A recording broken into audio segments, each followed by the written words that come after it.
En los últimos días ha arreciado la información y el tema de la reforma al Poder Judicial, ¿eh? No hay medio de comunicación que no esté comentando, no hay especialista que esté opinando de qué se trata la reforma judicial. Bueno, pues precisamente esta mañana vamos a hablar con el licenciado en Ciencias Políticas, Salvador Navarro Martínez, sobre el tema, qué es, para qué sirve, cómo podría afectarnos o no esta reforma judicial. Así es que los saludo con gusto. Salvador, buenos días de nuevo. ¿Qué tal? Buenos días, Evaristo, y buenos días al auditorio. Qué situación esta, ¿no? Primero decir, si te parece, que el Poder Judicial es uno de los tres poderes. Así es. Del gobierno, tanto federal como estatal, a todos sus niveles, y es un poder poco visto, ¿no? Hablamos del Ejecutivo, hablamos de los diputados, el Legislativo, pero el Judicial casi no. Entonces, ¿qué te parece si primero un repaso, esta reforma, a quién va dirigida? Así es, pues precisamente esto que comentas es muy importante para entender un poco la reforma al Poder Judicial. El Poder Judicial es uno de los tres poderes de la Unión, el Ejecutivo, el Legislativo y el Judicial, pero precisamente se ha desmarcado un poco el Poder Judicial con la cercanía con el pueblo, con la cercanía con la ciudadanía. Muchas veces no sabemos qué es lo que hace el Poder Judicial. Sabemos que los diputados hacen las leyes, sabemos que el Ejecutivo pues administra los recursos públicos, administra la administración pública federal, pero el Poder Judicial va más allá de quedarse únicamente en los juzgados, de quedarse únicamente en la impartición de justicia. Entonces, bueno, esta es la tarea fundamental del Poder Judicial, el atender todos los temas de justicia. Son ministras y ministros, magistrados y magistradas y jueces y juezas que componen al Poder Judicial, pero también está la parte administrativa, que es el Consejo de la Judicatura Federal. Entonces, parte fundamental de lo que se propone en esta propuesta de reforma es precisamente tener una cercanía mayor al Poder Judicial y tener una, pues sí, una relación más estrecha entre ciudadanía y el Poder Judicial. Lo que sí se conoce del Poder Judicial, y no sé si estés de acuerdo, pues es lo que de vez en vez escuchamos, que el juez dejó en libertad a que el juez es corrupto, que el juez lo protegió, que el juez no concedió, que el juez, o sea, hay una imagen muy mala del Poder Judicial, también eso hay que decirlo de entrada, ¿no? Sí, precisamente se tiene como este estigma, ¿no?, de que los jueces están envueltos en temas de corrupción, al igual que políticos como diputados, diputadas, presidentes municipales, pero se tiene como este estigma de que el juez se deja vender, ¿no?, por así decirlo. Y si bien es necesario una reforma al Poder Judicial, tiene muchos errores el Poder Judicial, pero es perfectible, pero ha funcionado a la fecha. Pero lo que se propone en esta reforma, y ya voy a entrar un poco en materia, en adelante. En qué es lo que se propone en esta reforma, son estos puntos. Desaparecer el Consejo de la Judicatura Federal, que es como el órgano administrativo del Poder Judicial. Lo que se pretende es un instituto de la Defensoría Pública, un tribunal disciplinario judicial. Además, se propone disminuir los integrantes de la Suprema Corte de Justicia de 11 ministras y ministros a 9 ministras y ministros. Y bueno, aquí existe el falso debate de reformar la ley del Poder Judicial para que las ministras y los ministros ganen por debajo de lo que gana el presidente de la República. Y esto va un poco envuelto en la política del presidente López Obrador, en la ley de austeridad a la administración pública. Entonces, existe un falso debate. ¿Por qué? Porque no estamos hablando de lo mismo cuando hablamos del sueldo del presidente de la República, porque prácticamente podríamos entender que el sueldo del presidente de la República no es lo que se reporta, no es lo que gana, sino su cartera prácticamente es la hacienda pública. Entonces, no se reportan todos los gastos de transporte, los gastos de vuelos, los gastos de comida, él no paga renta en Palacio Nacional, todos estos tipos de gastos. Menos paga la luz. Exacto, menos paga la luz. Todo este tipo de gastos no se reportan como sueldo del presidente, por lo tanto, pues no se tiene una estimación de cuánto gana el presidente de la República. Así es, y luego la partida secreta, ¿no? Así es. Entonces, por eso es que existe un falso debate en que todos los puestos deben de ganar por debajo del presidente. Pues, ¿cuánto gana el presidente? Así es. No sabemos. Gana, creo que 120,000 pesos. algo así. Eso dice la ley. Así es. Pero en realidad... Exactamente, en no teoría sabemos. gana eso, pero la realidad es otra cosa, ¿no? Muchas de las cosas que él adquiere, pues no las paga, ¿no? Así es. Como Entonces, las toallas que compraba Vicente Fox, que él no pagaba, ¿no? ¿De qué? De 70,000 pesos, creo. O sea, que fue un escándalo, ¿no? O los gastos que reportaba Peña Nieto en el avión presidencial, Así de es. que gastaba tanto en gel y no sé qué tanto. Bueno, Ahora, ese es un dato importante. Entonces, una reforma no tendría que pasar necesariamente por la necesidad de bajar los sueldos, ¿no? Que también hay que decirlo, cuánto gana un juez, un magistrado, gana un dineral, ganan como 200, 300,000 pesos, ¿no? así es, así es. Una cantidad verdaderamente millonaria. Y aquí lo hemos dicho, para los resultados que dan, pues bueno, pues sí molesta, sí incomoda a la ciudadanía que tengamos una justicia pues francamente muy atrasada, sin resultados, y los jueces, magistrados y demás pues te gocen de muy buenos, excelentes salarios, y luego nos enteramos que luego meten al primo, a la pariente, al hermano, al esposo, y así está el Poder Judicial, hoy, bueno, el que tenemos hoy en Morelos, pues, pero bueno, no te interrumpo, continúa. Así El tema es, uno de los temas sería igualar, que ganen lo mismo, ¿no? Y la intención un poco de esta reforma es que se repliquen los estados. Tenemos que entender un poco que existen dos poderes judiciales a nivel nacional, que son los poderes judiciales estatales y el nacional, que es la Suprema Corte de Justicia de la Nación. Que son muy parecidos. Que son parecidos el modelo, pero que son autónomos, que se respetan los órdenes de gobierno. Entonces, esto es un poco de lo que se incluye en la reforma, pero sin duda alguna el punto que más llama la atención y el punto que está en el debate actual público es el tema de la votación directa popular a jueces, ministras y magistrados para elección a estos cargos. Entonces, ese es un tema que está en un punto central, porque existen diversos riesgos que se pueden correr si es que se eligen a los impartidores de justicia, por así decirlo. Claro, antes de que continúes, Chava, dos temas. Primero, el gobierno, que no ve riesgo alguno, que dice, no, pues es el pueblo, la voluntad popular, que haya esa cercanía, que sientan el calor de la gente.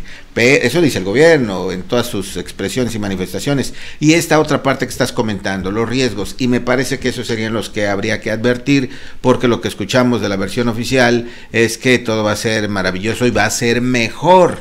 Así es que enlistemos esas posibilidades que lo son, de que pues no resulte como se espera, ¿no? Así es. Lo cierto es que, como comencé diciendo, existe una lejanía entre los jueces y la ciudadanía, pero esto no va a mejorar sometiéndolos al voto popular.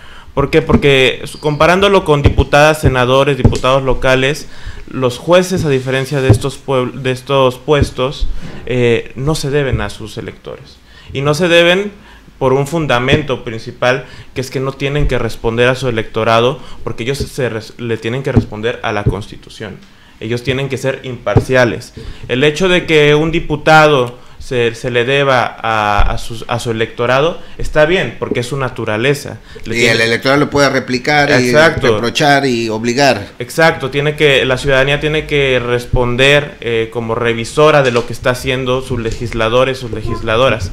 Pero en el caso de los jueces y ministras y ministros, no debe de pasar así, porque aquí entra un conflicto de intereses. Entonces, claro, aquí es como tus derechos van a valer más que los míos. Hay cosas que no se deben de cuestionar, como son los derechos humanos.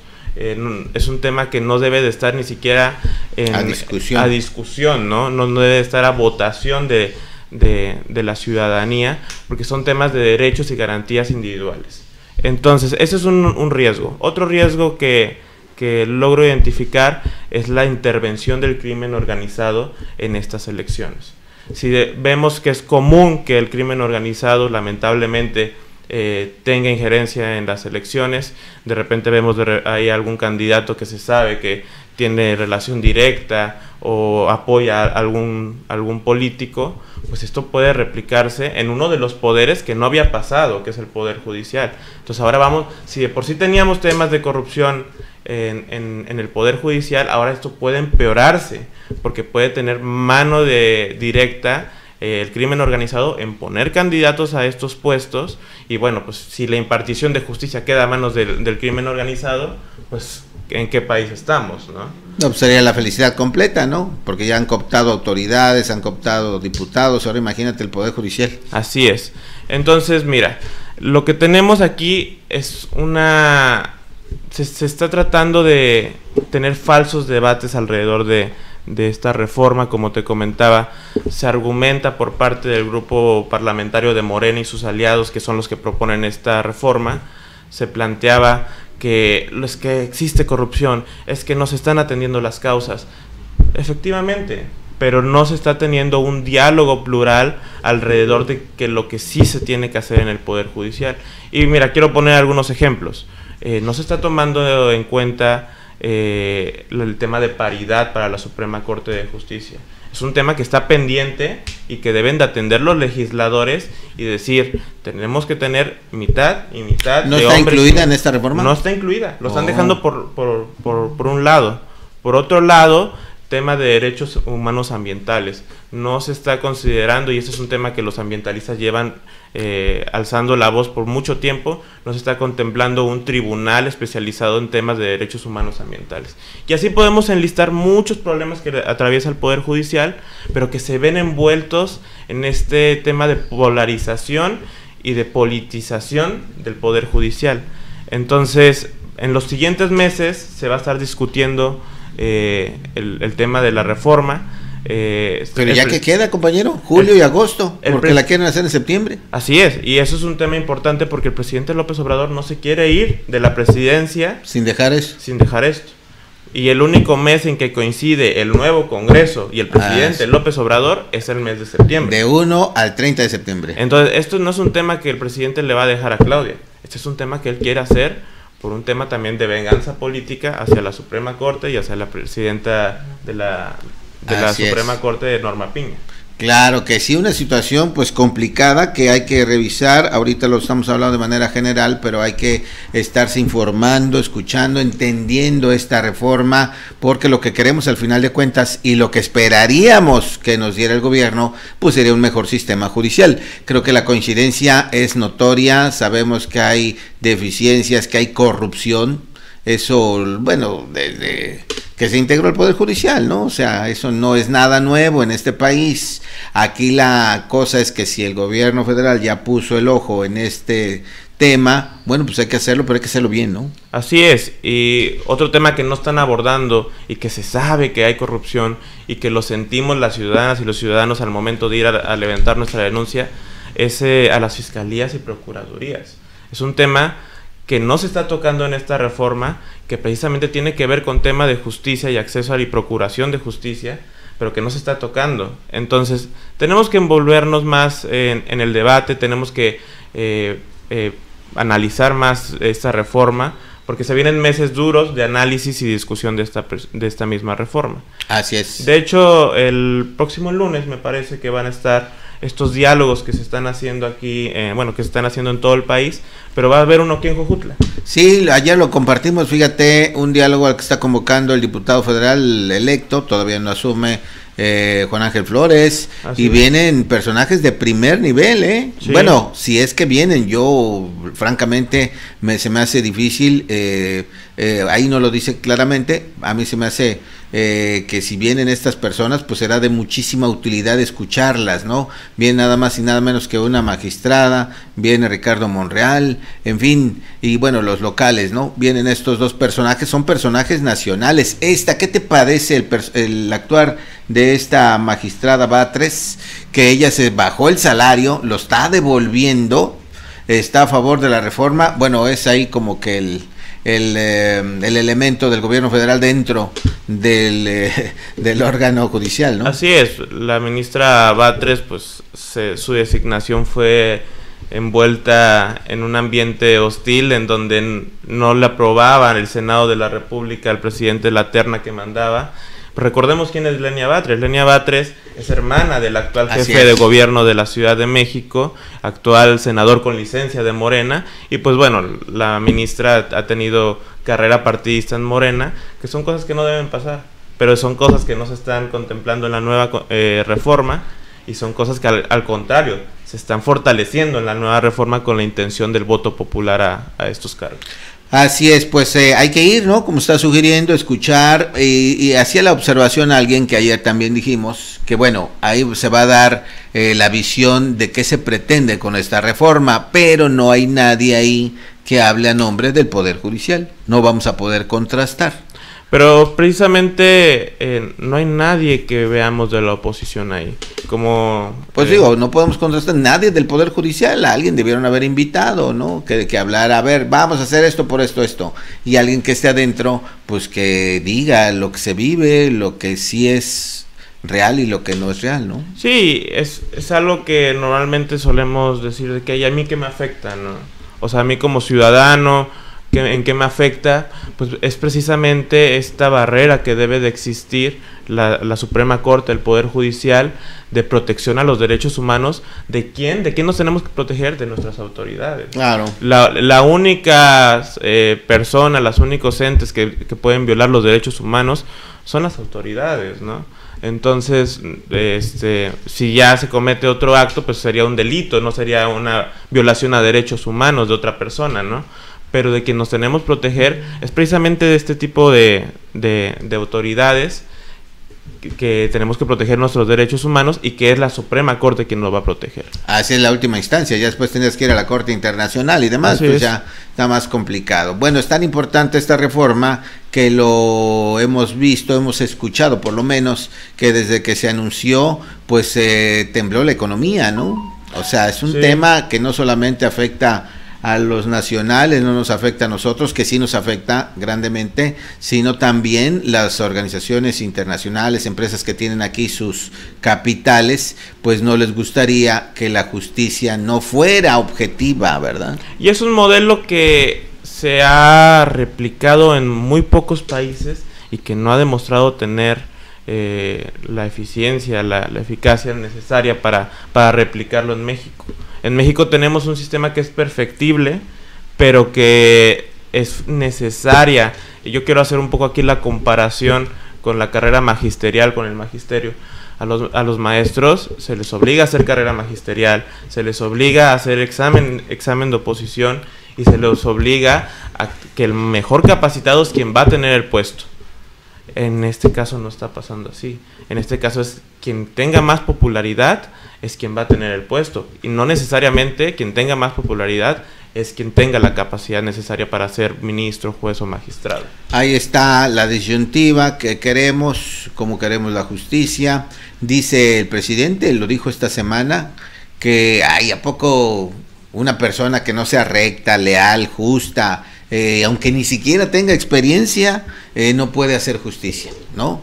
O sea, ese es el planteamiento que hizo, y yo no sé cuáles sean los argumentos del presidente de México, pero en este país, compañero, en este país, creer que quienes llegan a cualquier cargo son honestos, responsables y que van a servir a la ciudadanía, pues la historia nos ha demostrado que no es así. No podemos confiar solamente en las personas por sí, sino deben tener su historial, su antecedente y sobre todo probarlo, ¿no? Porque también hay que decirlo, está ahí en la Suprema Corte, pues esta magistrada que pirateó su tesis, ¿no? Se la plagió. Así es, son temas de impunidad que existen aún en nuestro sistema de justicia. En todos lados. En todos lados, que son perfectibles, como te digo, pero que no están abordando en esta reforma y que deberían de estarse abordando, y que debería existir un diálogo plural con la ciudadanía, con la oposición, con la sociedad civil en general, pero que no se está haciendo.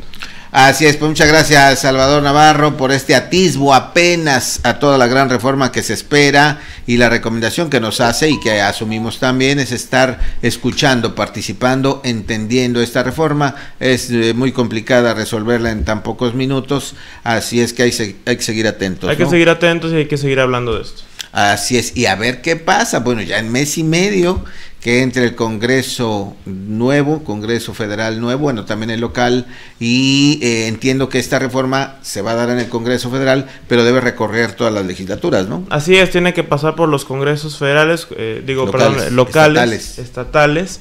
Entonces, pues veremos qué pasa. Hay que darle seguimiento, hay que acudir a la Alameda el próximo lunes. Claro. Aunque no estemos a favor, si estamos en contra, si estamos a favor, hay que acudir y cuestionarle a nuestras autoridades en qué nos va a afectar esta reforma. Así es, vienen personajes importantes, ojalá que lleguen, ¿no? Sabemos que la agenda de ellos pues es tremenda, ¿no? Es muy apretada, es un día hábil ¿verdad? Sí. Es un día hábil, entonces, bueno, ojalá que vengan y todo lo que usted pueda escuchar y desde diferentes puntos de vista, eso es importante, ¿no? Es importante. Que no solamente sea de un punto de vista, en este caso del gobierno, sino también de parte de los magistrados, de los jueces. Por ahí anda la presidenta de la Suprema Corte también ya dando entrevistas y conferencias. Sí, este es un diálogo que se está haciendo a nivel nacional y donde precisamente se tiene la intención de que participen todos, ¿no? Esa es la idea. Nosotros pues hemos dejado que otros decidan, los legisladores, el presidente. Es tiempo de que los ciudadanos nos involucremos. Gracias, Chava. Muchas gracias. Y felicidades, cumpliste apenas años, ¿no? El pasado 7 de julio. Así es, fue mi cumpleaños. Qué maravilla, pues te damos un gran abrazo, aquí todo el equipo de Cadena Sur, y bueno, pues sigue adelante, sigue cultivándote y compartiendo tu conocimiento. Muchas felicidades. Muchas gracias, Evaristo, y gracias. Y ya después a ver si conseguimos un pastel, aunque de pasteles Mari, de Don Lucho. Bueno, gracias, excelente día.